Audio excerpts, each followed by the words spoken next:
Here's a wonderful quote by William Blake. It's from The Marriage of Heaven and Hell. The quote is, "If the doors of perception were cleansed, everything would appear to man as it is, infinite.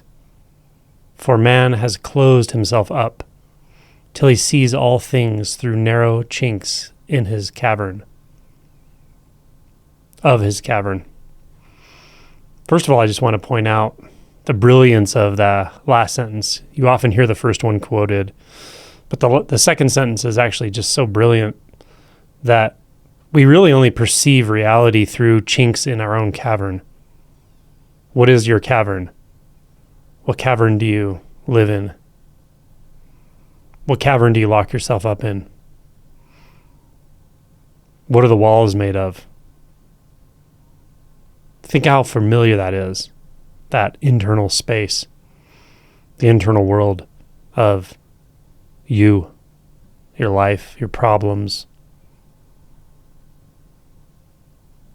the way you know the world, all the things you're sure of about what's right and wrong, who you are, who others are. That's the cavern. Presence is available. It's all around us. But we only look at it through these chinks in the cavern, cracks through which the light can shine in, the light of presence. So when I tell people this really comes down to direct experience, feeling, seeing, hearing, I know that sounds too simple, like the senses are too boring. I want some kind of mystical experience. Well, mystical experiences happen within the cavern. They can be wild and crazy when the cavern doesn't look like you used to think it looked. And the walls start morphing and changing. And the air in the cavern starts feeling different, electric.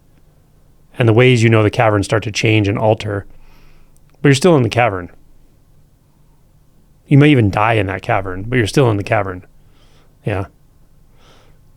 To see through the chinks in the walls of the cavern requires a different kind of shift. Not a shift in your experience, but a shift in your identity. It's that extreme, actually, in a sense, that the identity itself changes.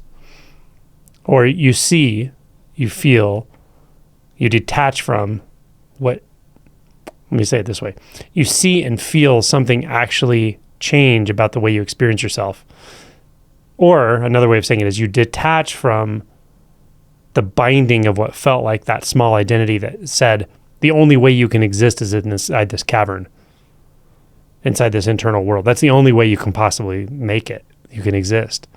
And not only that, you have to make yourself feel better by like tightening up the illusion of this cavern in a way, keeping the cracks closed. It's a madhouse in there. That cavern is not your friend. But it feels like you.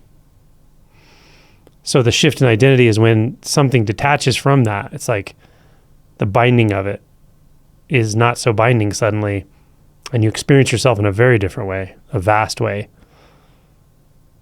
You know freedom, finally.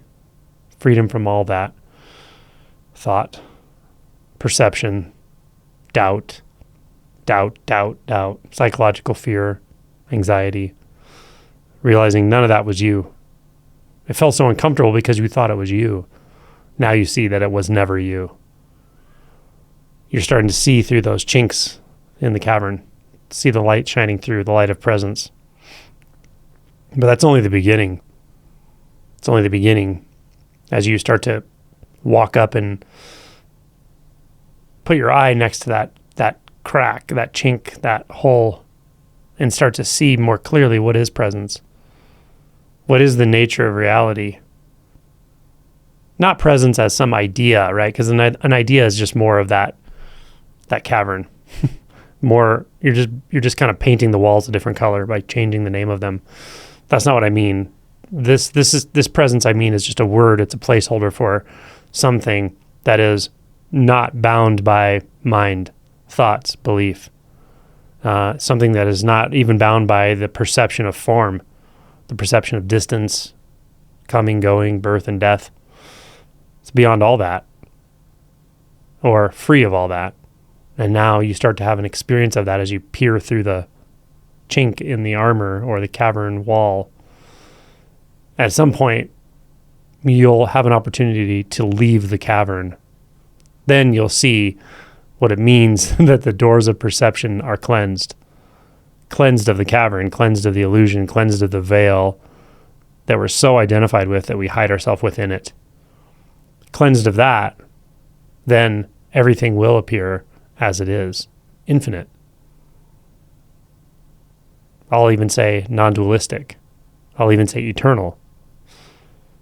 All are true.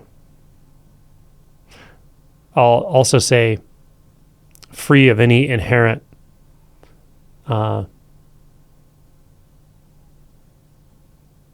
way of being.